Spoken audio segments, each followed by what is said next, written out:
Mwenyekiti, napenda kwa kuanza kwa kutoa shukrani ya dhati kwa ajili ya kupewa nafasi hii adhimu ya kuchangia maoni na ushauri kwenye mpango wa maendeleo wa serikali, Dira ya Maendeleo 2050, Long Term Perspective Plan, pamoja na the 4th and 5th Year Development Plan. Mheshimiwa Mwenyekiti, naomba nichukue nafasi hii adhimu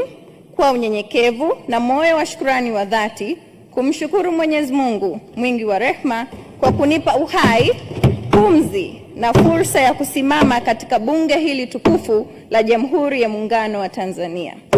Mheshimiwa Mwenyekiti, kwa heshima kubwa na kwa moyo wa shukrani, upendo, ninapenda kumshukuru mama yangu, kipenzi changu, Mheshimiwa Rais Dr. Samia Suluhu Hassan, Rais wa Jamhuri ya Muungano wa Tanzania na mwenyekiti wa Chama cha Mapinduzi,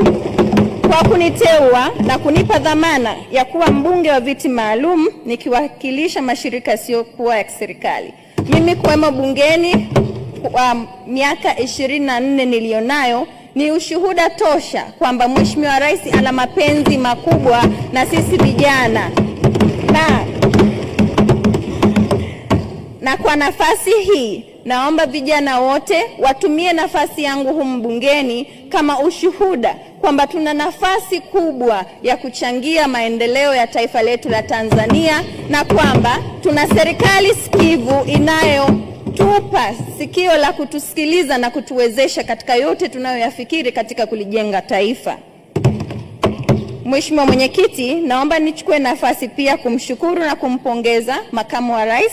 Dr. Balozi Emmanuel John Nchimbi kwa kuendelea kumsaidia Mheshimiwa Rais kuwa uadilifu kwa nguvu zake zote na kwa wivu mkubwa kwa taifa letu. Nampongeza pia Waziri Mkuu na baraza zima la mawaziri kwa kazi nzuri wanayofanya, na nimefanya utafiti wa kuwatembelea na kuwasalimia mawaziri zaidi ya 70%, na wote wameonyesha utashi wa kutaka kuwasaidia vijana kwa nguvu zao zote, na katika mawaziri hawa 40% ya mawaziri walioteuliwa ni vijana. Kwa hiyo dhahiri inaonyesha kuwa katika kila hatua Mheshimiwa Rais ameweka jitihada ya kutuinua, ya kutuwezesha na kutujengea uwezo, akijua kwamba kesho ya taifa letu ipo chini ya mikono yetu.